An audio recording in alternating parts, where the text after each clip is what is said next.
Hey guys, what's up? Toppe here. In this video we'll be talking about VOD reviewing and how you can use it effectively to improve your own gameplay.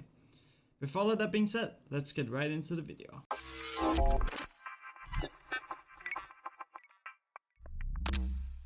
To understand VOD reviewing, we're going to be looking at two different types. A full game VOD review and another one where you just review certain parts of a game. We'll be calling this highlight reviewing. So with the knowledge of two different types of VOD reviewing, which one is best? To understand this, let's take a look at some of the benefits of each type. So the first point under full game is decision making. Here we get to understand the reason behind our decisions. This is often stuff such as when to roam, how we manipulate waves. Believe it or not, but good players have a plan behind how to deal with every single minion wave. They could be fast shoving to get a recall, slow pushing to set up a dive, or freeze to deny the enemy's minions, therefore denying them XP and gold. The key point here is just really to understand the reason behind your actions. Therefore, when reviewing a full game, try to understand everything you do. Don't justify it, it has to be the reason you thought of in game. Sometimes a play might be really good, but if it wasn't that thought you had behind doing the game, then the play shouldn't be glorified. It's super important that you have a plan when making a play, and when the things doesn't go to the plan, instead of applauding yourself if they go well, try to understand why they didn't go as planned so you can utilize this knowledge for future games. Random things happen all the time in League of Legends, but it's important we try to minimize it as much as possible so we can rely on ourselves and game knowledge when playing the game. The second point under a full game is better understanding. Watching the full game can give you a better perspective of what really happened this game over just watching highlights. Going through the game, you might catch a mistake you didn't think of much during the game, but it turns out that certain mistake actually had a bigger play in losing the game than the fight that everyone were focused on. A different way of a better understanding is looking at your teammates. I asked a friend of mine, Peep, who's currently a 600 LP Grandmaster support player, his main focus when reviewing a full game is understanding his teammates. He said, "Finding a way for me to impact my teammates in a positive way is extremely important while managing to avoid falling too far behind myself." I think this mindset is very valuable for more roles than just support. As an AD carry myself, I've been working a lot on trying to help my junglers securing objectives and invading when I have prio in lane. I realize how much of an impact it really has if I can utilize my bot prio to get my jungler ahead while getting the enemy jungler behind if we invade as a team. When I managed to pull this off, I noticed that I win a lot more games compared to if I just stay in bot lane and secure plates for myself. So the last point I have on the full game is improve fundamentals such as CS. So before going into a full game VOD review, it's really important to find what I call a focus point. And a focus point is basically, do you have an excessive amount of deaths or a really low amount of CS, low damage, or struggling in the laning phase? So you basically take one of these points and then you narrow completely down in it. And you put all your attention in this VOD review to that one point so you can try and improve on it. That's why I call it a focus point. So when you have found your focus point, you want to pay extra attention to what causes it. So let's say you have a really low amount of CS. This is actually something I did to improve my own CS. So I would look at multiple games and I would go to the 10-minute mark in VOD reviews and then I would look at my CS again. And usually here I would have between like 8+ CS per minute if the lane hasn't been total chaos.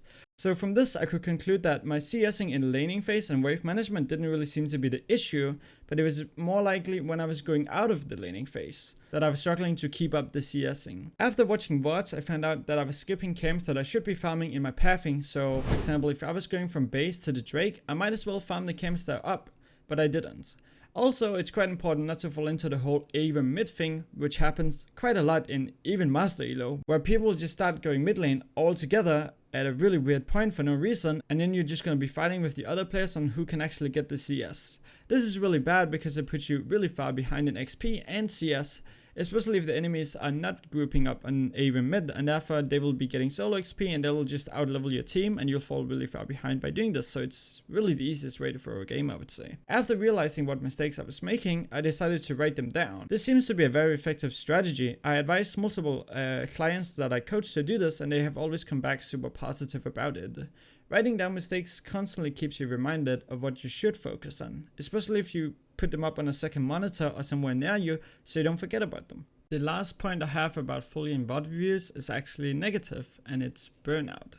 If you guys lack the motivation of full game VOD reviewing or generally just find them boring, then please don't force yourself to do it, because trust me, you'll just end up mindlessly watching the games without paying the full attention, aka wasting your time. I only recommend full VOD reviewing games you felt absolutely hopeless on how you could have played better to win the game. To find games to full VOD review, I usually ask myself, if I play like Faker, absolutely zero mistakes, could I have carried this seemingly unwinnable game?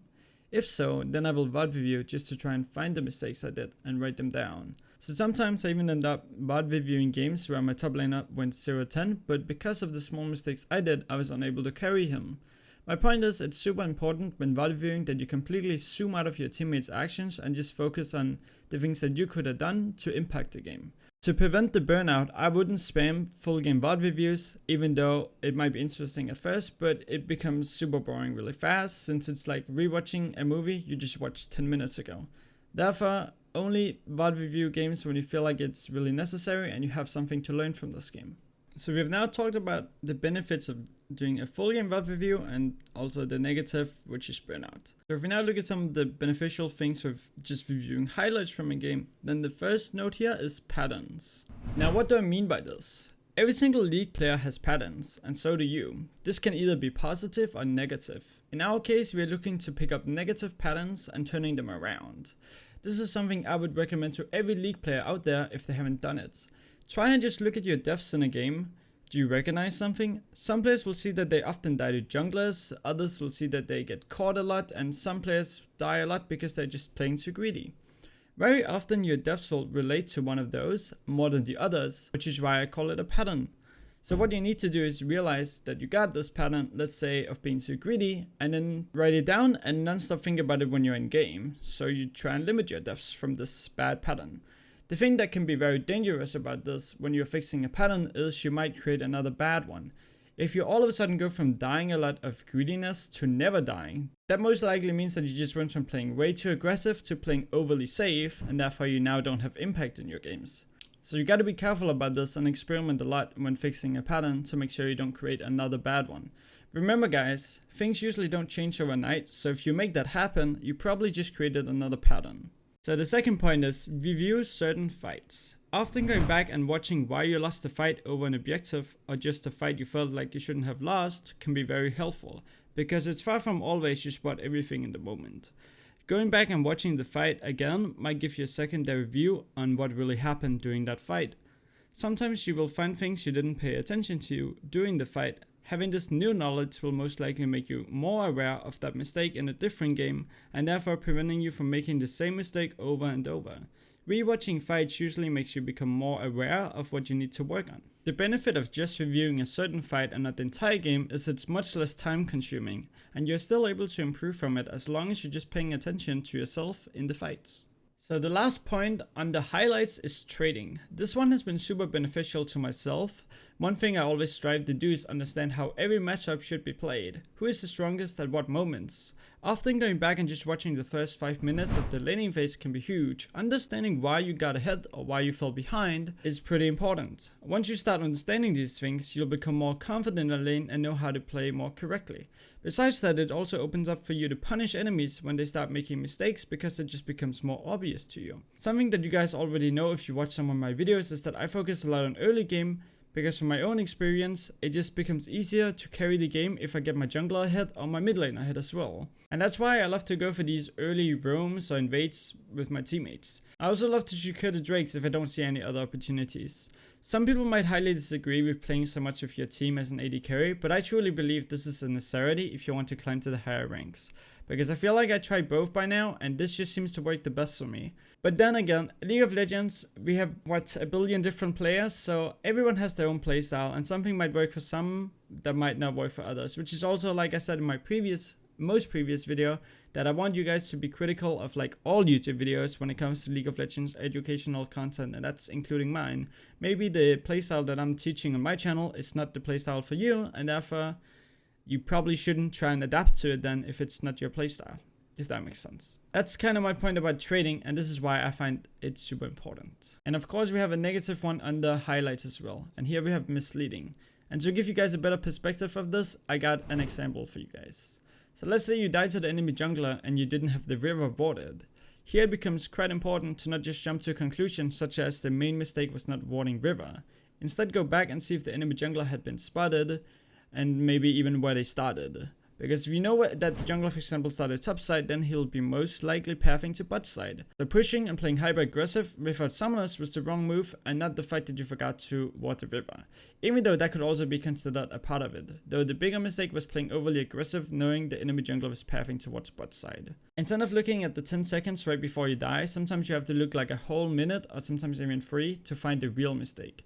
A pretty common one that I sometimes even do myself is I see the enemy jungler gank mid lane, and then I focus back on my own lane, and here the issue is I forget to see if he went top side or bot side after the gank, leaving me confused as if I'm about to get dove, or if I can play aggressive in my lane. I have no idea where the jungler is because I didn't pay attention, which limits my options quite a lot. If the enemy jungler went bot side without my knowledge, I might get dove and then just blame it on lack of vision in the jungle, but in reality the main mistake was not paying attention to where the jungler went after the mid lane gank. If I knew where the enemy jungler went, and then I have time to process different situations. If he went bot side, then I know I should thin the wave so I don't get dove, and if I'm very low I should just back off to prevent getting killed at all. And otherwise, if I'm very strong and the enemy jungler path topside, maybe I can dive the enemy bot lane or just take the plates. So tracking the enemy jungle is super important because it gives a lot of options. My point with this really is just to not jump to conclusions right away, because often the mistake that seems super obvious might not always be the main one. Like, let's say you did actually ward in the river on your first death when the jungler was pathing towards your lane. You would die regardless because you have no summoners to escape the jungler, so if it's like a Lee Sin or Hecarim, you're dead no matter what. And therefore the main mistake was not paying attention to where the jungler's pathing were over just the ward in river. So this leads us back to the beginning. Which way of VOD reviewing is better? To put it simply, both of these are equally important. Full VOD review is 100% the most effective one when you're looking to improve, while highlight reviewing is also a good way as long as you do it correct and don't get misled. I usually only full VOD review a very low amount of games, and instead I like to highlight review my games. I usually look at multiple plays over the course of the game to give me an overall understanding of what really happened, the game. It will never be as effective as full VOD reviewing since I will be skipping a bit around, but I personally feel like it helps me narrow down what I need to improve on and what really went wrong in the current game. When highlight reviewing, I recommend you guys have like a third-party app to use while in queue. I personally use Outplayed. It's an app on Overwolf. I find very useful since it marks assists, kills and deaths. And for curious people, you can also see the APM. I heard there are multiple apps similar to Outplayed though, so I highly suggest you just get one of those if you're serious about improving. Back to full VOD reviewing. Like I mentioned in the video, I suggest you take specific games and review those. So let's say you played between 5 to 10 games. Here you could VOD review like 1 or 2 of those, if you feel like it's necessary. The thing about full VOD reviewing is you gotta be paying attention to catch your mistake. So don't VOD review just because you feel like you're obligated to do it, because it would just be a waste of time, and then I would rather just suggest that you highlight review if that works better for you. Like I mentioned as well earlier in the video, some things just works better for some, better than others, if that makes sense. So definitely go with what you feel like you should do, because if you force yourself to do VOD reviews, I tried this personally, you will just burn out. You will just not care. Like, you'll watch the game, but you won't catch as many mistakes as if you were like intrigued in this VOD review. So that's why I really suggest that you don't VOD review if you feel like you're obligated to it. I hope you guys enjoyed this video. It took a really long time to edit, so please let me know down in the comments. Do you like the way that I edited this video, or is it just over edited, or is there something that's bothering you? Please let me know, because I spent a lot of time and I learned a lot of new things, so I'm quite happy with it. I hope you guys found the video useful, and I've been thinking about if I should have added a VOD review in the video itself, but I feel like the video is just gonna be too long, so instead I'm gonna say this. If any of you guys made it this far in the video, you can go on my Discord, there's a link in the description, and then you can DM me a game that you think I should VOD review, and we can try and apply all of these concepts that we talked about in the video. So it's not just concept talking and all that, but we're actually also going to apply them. I want to do that as well. So if you guys have like a game where you're like feeling really hopeless or something, please send me in the game and I'll do a VOD review on it. You can just upload it to YouTube and send me a link on YouTube or something like that. Yeah, I think that's really everything that I got for you guys in this video. I hope you really enjoyed it, and yeah, please let me know in the comments what you felt about it, and otherwise make sure to check out my stream. I stream every weekday, so feel free to hit me up on Twitch. We usually do AD carry gameplay. We are experimenting a little bit with mid lane as well, just trying to understand that role. But yeah, hope you guys enjoyed. Much love everyone. Peace out.